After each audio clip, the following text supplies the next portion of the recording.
하백 여러분, 하나님께서 다스리는 교회가 되게 하십시오. 라고 데이비드 웰스는 용기 있는 기독교란 책에서 우리에게 권면하고 있습니다.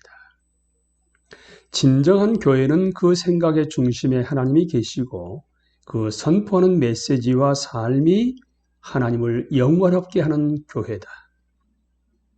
교회가 오직 하나님의 성품과 하나님이 그리스도 안에서 행하신 일을 영원하게 하고 반영하고 선포할 때에만 진정성을 가질 수 있다. 이 진정한 교회의 표지들은 다음과 같은 심오한 질문을 제기하기 마련이다.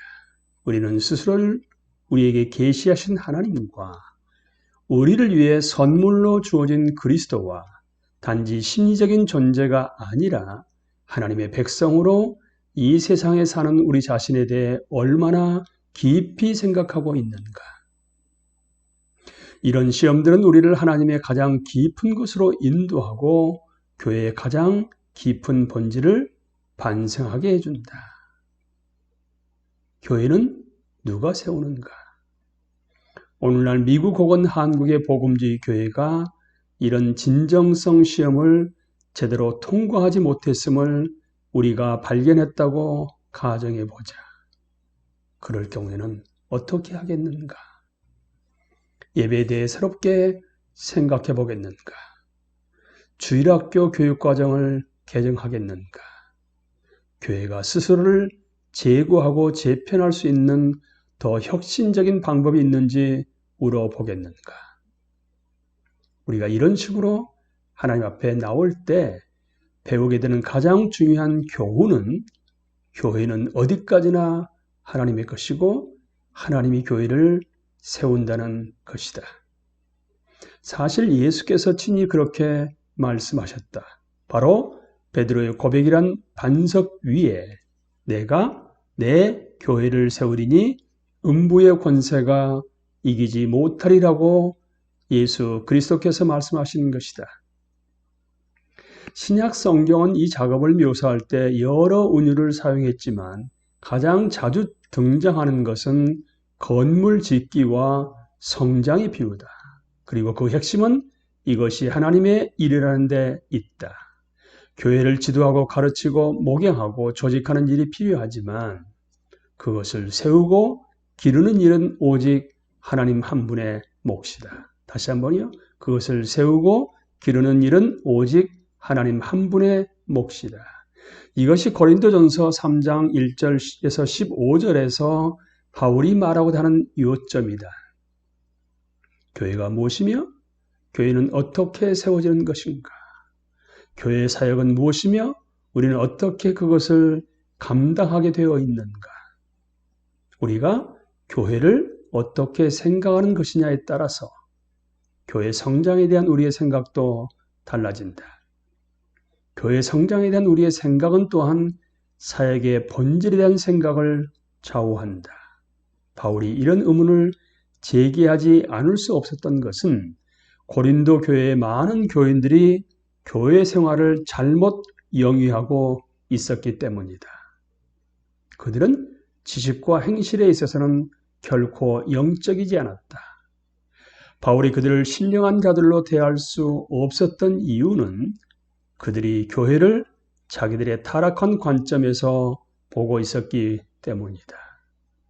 그래서 그들은 어린 아이들로 취급되어야 했던 것이다. 오늘 복음주의 교회도 이와 같은 상태가 아닐까? 오늘 복음주의 교회도 이와 같은 상태가 아닐까? 그들이 참으로 허약한 상태에 빠졌다는 점에는 흔히들 동의한다. 단 그 해결책이 무엇인지에 대해서는 의견이 분분하다. 우리의 상황과 당시 고린도 교회의 상황은 놀랄 정도로 유사점이 많다. 그러면 그들이 무엇을 깨닫지 못했는지를 물어보는 것이 당연하지 않겠는가? 이 문제에 대한 바울의 관점은 몇 가지 핵심 단어로 요약되어 있다. 우리는 스스로를 어떻게 생각해야 하는가?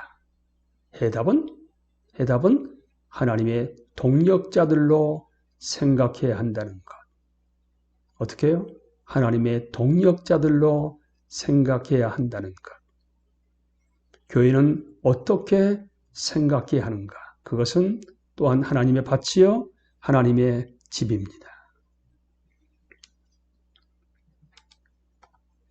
그러면 왜 교회를 하나님의 밭이요, 하나님의 집이라고 생각해야 하는가? 교회는 하나님의 창조물이고 오직 하나님만이 자라게 할 수 있기 때문이다. 하나님은 성품과 순종의 면에서 질적인 성장을 이루시고 수적인 면에서 양적인 성장을 도모하신다. 우리는 이 두 번째 진리가 초대교회 당시에 어떻게 이루어졌는지를 다음과 같은 본문을 통해 알게 된다. 주께서 구원받는 사람을 날마다 더하게 하시니라. 또 교회의 성장과 양육과 훈련을 도모하기 위해 이 일을 주시는 분도 바로 주님이라고 바울은 말하고 있다. 따라서 교회의 목표와 기능들은 이미 주어져 있는 것이다. 이런 것은 사업 매뉴얼이나 문화적 규범이나 마케팅 경험에서 오는 것이 아니라 주님이 성경을 통해 일러주는 내용에서 오는 것이다. 그리고 이런 진리에 비추어 우리가 심판을 받을 것이다. 이로써 바울은 문제의 핵심에 도달한다. 그런즉 우리가 심고 물은 주지만 자라게 하신 일은 하나님뿐이라고. 이 마지막 진술은 신약 성경이 가르치는 세 가지 교리의 기초에 있다. 이것이 교회의 건강을 온전히 회복하는 데 필요한 열쇠다. 첫 번째, 하나님은 주권자이시다. 하나님께서 교회를 자라게 하신다. 두 번째, 우리는 포로다. 이 믿음은 인간의 무능력에 대한 확신에 기초한다. 세 번째, 성장의 도구. 교회 성장은 하나님이 지정하신 도구들, 진리의 말씀으로 하나님 중심의 삶으로 이어져야만 한다. 하백 여러분, 하나님께서 다스리는 교회가 되게 하십시오. 하나님이 다스리는 교회가 되게 한다는 것, 하나님을 교회의 중심이요 영광과 원천과 생명으로 하나님을 모심으로 말미암아 진리가 주는 해방감을 누리십시오. 하백 여러분.